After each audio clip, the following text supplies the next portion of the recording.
À Patrimonio, l'école maternelle compte 122 élèves, répartis en 5 classes. Une école que Giulia devrait rejoindre l'année prochaine. C'est le choix de ses parents, bretons, mais installés en Corse depuis 7 ans. La petite chèvre, là, elle est cachée où? Pour elle et pour nous, ça va être un enrichissement, ça c'est sûr. Et puis celle qui va nous aider, je pense, à perfectionner notre corse.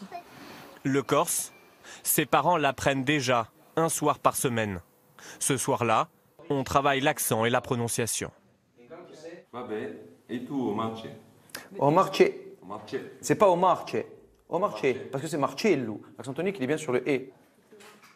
Franck et sa femme travaillent à l'hôpital de Bastia. Pour eux, apprendre le corse était une évidence. Non, le que s'adoucit en ga, parce qu'il est entre deux voyelles. En tant que médecin, on est confronté à pas mal de public, en particulier des personnes âgées qui parlent corse, donc on est obligé de comprendre ce qu'ils sont en train de nous dire et d'avoir une relation amicale avec eux. Et puis on est arrivé sur ce territoire qui nous a accueillis, donc ça nous paraissait indispensable de pouvoir apprendre la langue. Apprendre le corse pour s'intégrer plus facilement, un discours impensable il y a 20 ans, quand seulement 90 000 personnes parlaient le corse dans l'île. Ils sont plus de 200 000 aujourd'hui. Une renaissance qui s'appuie en partie sur des bénévoles comme Jean-Yves. Ce cours, il le donne sur son temps libre et milite pour faire du corse une langue officielle au même titre que le français.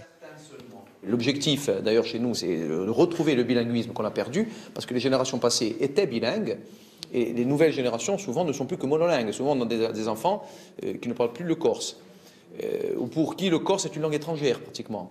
Donc, quelque part, ils ont été dépossédés de cet héritage-là. Il ne s'agit pas d'éradiquer le français, ce n'est pas une agression contre le français, ce n'est pas la langue corse contre la langue française, il ne s'agit pas de mettre les langues en compétition. Au contraire, les langues, elles sont complémentaires. Quand on fait des cours de corse, y compris dans les écoles, on fait également des cours de français parce qu'on ramène toujours d'une langue à l'autre. Lorsqu'on apprend un mot corse à un enfant, des fois dans la foulée, on lui apprend aussi le mot en français parce que des fois, ils ne le connaissent pas. Donc c'est toujours un renforcement dans les deux langues.